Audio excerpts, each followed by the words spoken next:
Hello there. Welcome to a new and very special episode of ERAΘMUS.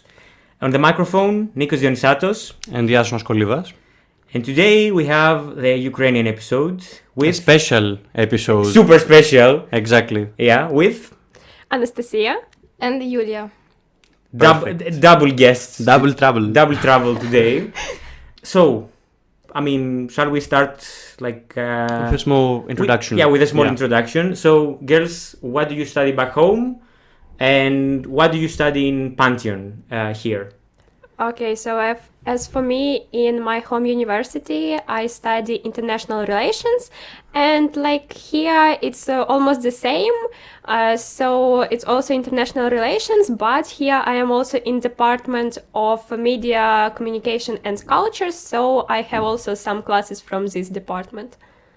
Yeah, and back home I'm a law student in Lviv, and now in Athens I study international relations. Like, not really my majority, but it's still interesting for me, so yeah. Okay, so you're both from the University of Lviv, right? Yes, we are both studying in Lviv National Polytechnic University, but like different specialities and different institutes. Of course. So, you came for Erasmus in Athens. Why? Why did you choose this beautiful city? We have choice, maybe Greece or Croatia, but for me the reason was obvious, like because here it's international relations and also history, because it was always a dream to see Acropolis in my own eyes, so why not to use this opportunity? Perfect. That's the right answer. Exactly. The propaganda answer. That's the answer a Greek would want to hear. Perfect. Yeah, the same for me. I have nothing to add because our majority is pretty similar. So I only also had program in Greece and Croatia. Mm-hmm. Okay, so how do you like the people here? In Ukraine there is war, obviously, it's a totally different reality. How do you compare Greece and Ukraine, both as a reality and with between the people? Okay, let's start from reality. So it would be also connected to people, because here most of people are really chill and more relaxed. They don't hurry, they know that they have time, so sometimes or even often they can be late, but in Ukraine you don't know if you have a lot of time, and you try to use it as efficient as it's possible, so you just live the moment, I think. And also, I don't know, Yulia, maybe you will add something. Yeah, about the relaxed people. Here people is walking so slow, it's so unusual for me, because in Ukraine we used to walking more faster. And yeah, and if you talk about the war and what is unusual, unfortunately for us now, it's, for example, in Ukraine we have commandant hours in night, so we're not allowed to have parties at night, and in general walking in streets in the night. So yeah. So like a curfew. Yeah, it's a right? curfew. Basically. Yeah, and they also covered the question about how is nightlife, because in Ukraine it's absent. Yeah, basically. Understandable, of course. Mostly maybe illegal. Some places are working, and at home maybe you can have some small party, but you need to be quiet. You can't use fireworks or listen to music loud, or some sounds that would sound as explosions, because then it can trigger another people and so on. So that's it. Yeah. Mm-hmm. Okay, and how is it to study in Ukraine, and how is it in Greece? How does it compare to be a university student in Lviv, for example, and in Athens, from your experience? If we talk about Lviv, that it's mostly the same as in Greece, because like we have offline classes, we come to our university, we have lectures, seminars, so everything remains the same. But sometimes we have an air alarm, then we will have a class in the shelter. Usually they are not cancelled, we still continue to study, but in the shelter, of course. And there were only like 1 week when we have online classes, because the situation were too bad, because we don't have enough electricity and so on. So that's what it was. And sometimes in Greece, it was difficult for me that classes are 3 hours, not like in Ukraine 1 hour and a half. So it was difficult to concentrate on the topic. But in general, the same. We have like some guest speakers to our classes. So.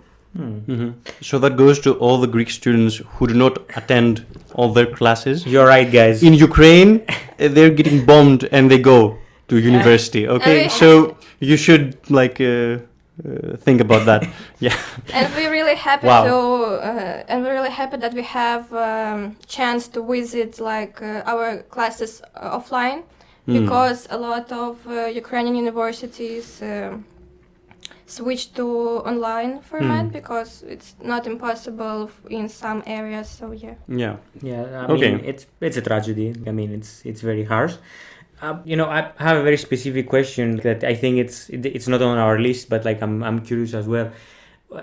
What about the ratio between male and female students because of the war? For example, like do you have a lot of male classmates, or how is it in your faculties?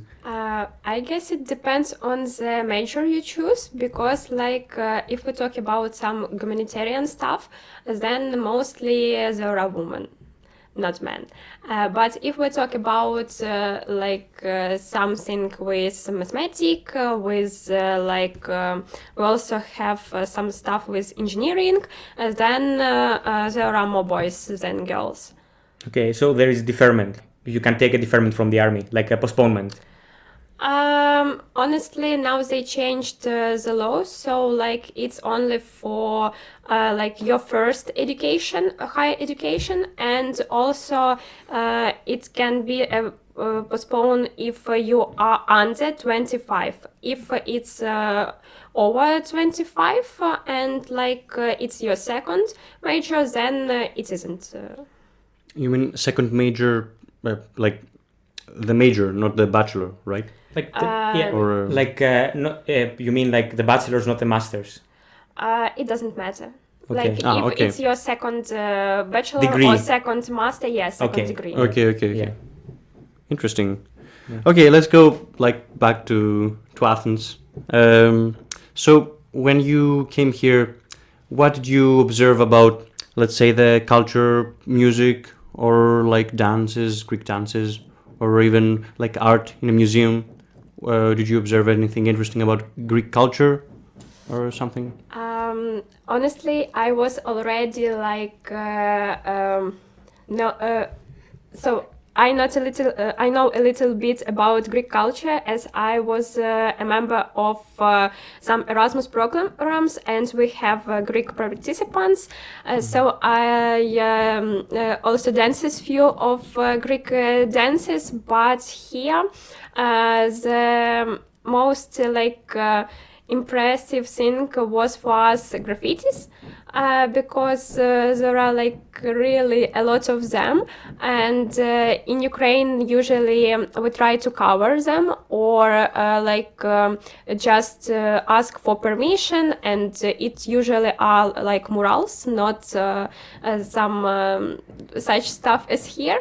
And if to talk about music, honestly, like in Ukraine, it's more common to hear, to listen on the streets, but here I guess I haven't heard, only like in cafes or some shops.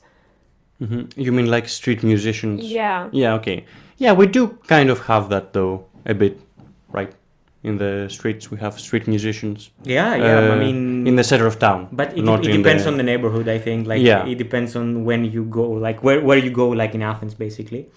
Okay, but about the graffiti, that's something that others have told us about too. Yeah. And, Yeah, it's a recurring theme at this point. And personally, I totally agree. So, have you been to any other places in, like, near Athens, maybe to some nearby islands, or?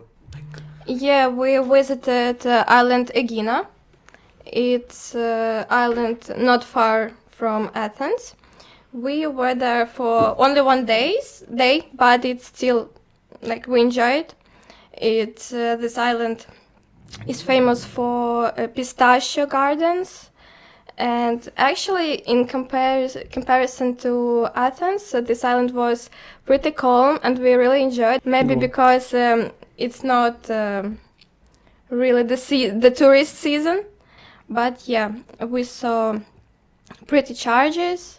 And actually, we saw a lot of cats, and it's also you can find a lot of them in Athens as well. So it's one of the shocks, cultural shocks in Greece too. I think that's also a recurring theme that Erasmus people just mention about, you know, The cats. The cats, like, Yeah. they just mention the cats, like, all the time. Yeah, but like, don't they have cats in I mean, other Like places? we have, but not straight. not Yeah, straight. okay. Yeah. Okay, and also like Egina is it is touristy, but it is touristy for Greeks mostly. Like tourists, foreigners go, but it's not the main thing. I think So that you got like a bit of a more authentic experience. yeah, foreigners that go there, I think that, like, they combine it with Athens, just a day trip from Athens. Yeah. So it's, yeah. So Yeah, I would like to ask maybe my favorite question: the food. How did you like the food? Everyone has said great things. So except the Italian. except the Italian, Why? yeah. Yeah. they just think that Italian cuisine is the best in the world. Mhm. But they are wrong. Actually. Yeah, okay. Let's have their authentic opinion. What do you think about the food? Actually, I have known a bit Greek cousin because we have some Greek restaurants in Lviv also, and I worked in one of them. Like it Really? was Greek and European cuisines, but Wow. still We are the Europeans. I had, but still, like I knew some things like souvlaki, tzatziki. I were loaded. And she's sauce. pronouncing it right? Pita, yeah. Amazing. Yeah. Go on. So I Yeah. think when I will come back to Ukraine, I will miss Greek food. Greek food, yeah, Perfect. and heroes Ah. really much. It's more better than kebab Ah. because actually kebab. Okay, and how does it compare to Ukrainian food? What would be some differences? Like with borscht, for example, or other soups. Yeah. Like, yeah, very heavy stuff. Actually, like we have free meals in our canteen, and mostly it's just pasta or rice and some beans. And as I understand, it's the main dishes that you eat, right? Yeah, okay. If you are a poor student, yes, like for sure. But Especially if you're a student who doesn't live with their family yeah, like and you don't have your mom. yeah, I was sustained with the school restaurant for 4 years. So to all the Greeks out there, you can do it, guys. Yeah, and recently we understood that we missed some our dishes. For example, buckwheat. Do you know what is that? No. It's like I only know borscht. it's like explain this. It's like a cereal. Yes. It's kind of where's like it's black one, and in Greece you don't have this type. We only found it in Slovak shop, I guess, something like this, with this kind of stuff. And we were really happy to see this, because on the package there were information that it's from Ukraine, from our city Chernivtsi. So it was like the most exciting moment from our previous shopping. Yeah, we just found some Slavic shop near us and find this buckwheat. And also some other stuff like vareniki. It's like cheese with dough. Okay. Best day of their lives. They found the home food. I can understand the feeling of Erasmus nostalgia of the cuisine back home. And I think that we have covered most of the questions. And before I do like the final question, I don't know if Iasonas wants to add something. I would like to ask about the, let's say, not exactly the people, but the way of life here. You mentioned that here we're a bit more chill and stuff, and that we aren't in a rush. How do you see that? Is it a good thing, a bad thing, or you're in the middle about that? Because, okay, in Greece, we are at the same time in a rush and also not in a rush. We work a lot, but we're ineffective and we're late and stuff, and it's a complicated situation. How would you judge this cultural thing? I guess in some way it's cool that you can relax and just enjoy the moment, just like feel it and to do as you wish. But if we talk about the society in general, that it's also influence other people, then maybe it would be wise to like have a balance. Some days you can just relax and be a little bit slower and so on, but like on other days when you should come to meeting in time, then you should do as it's. So maybe it would be like more, not also convenient, but it would be better for connections that you make with other people. I guess so. Okay. Good. Yeah, I think we're covered in that as well. So, I mean, the final question is, would you like to live here? I mean, a lot of Ukrainians, of course, are all around Europe. In the future, would you see yourself, years after the Erasmus, after you're finished with your studies and everything, would you like to live here? I really love my country and I prefer to live there, but maybe I will visit Greece in my weekends, holidays, to see my new friends, I guess. Not only the sea and the so sunshine. kind. And food also. Yeah. She's gonna be bringing back like small portions of Greek food, like hidden in the luggage. Yeah. Okay. Of course, everyone loves their country, and this is completely understandable. Yeah. I wouldn't want to move either, even though we have a lot of problems here. But would you, theoretically, do you think it's bearable to live in Greece? Okay, you won't move because you already live in Ukraine, but do you think that Athens is a livable city? Enjoyable to live here?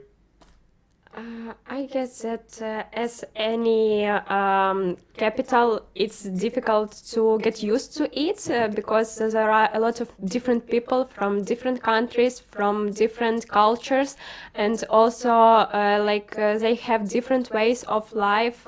And usually when you live in a capital, it's mostly because you work here or study. So if we choose the place to live peacefully, then it would be better to live on some island or like countryside and not like in the big city. But if to talk about like Athens as the city, then I guess maybe study here, but honestly not live. Mm-hmm. Okay. Okay. Yeah. So you would prefer the countryside? Yes. Yeah, okay. Yeah. Interesting perspective. A lot of people either like flatly rejected Athens, or like and I don't think that we had so far like someone saying that they want to go to the countryside per se. So yeah. Okay, I think that was the episode. Girls, do you have anything to ask us? Navigating in the cultural shocks of Greece. I guess we will ask you to show us more places with street music, maybe some places where we can see your culture as it is. And also, I guess we will invite you both to Ukraine to show our culture. Sure. Okay. Actually, we have been discussing this. So, like for some time after now. the war, definitely. Yeah. Yeah. And I mean, you give me like a good chance to also say like that we hope that by the time that this episode premieres, because it's gonna premiere during dark anniversary of 24th of February, we hope that the war is over, and that of course. Ukraine is victorious.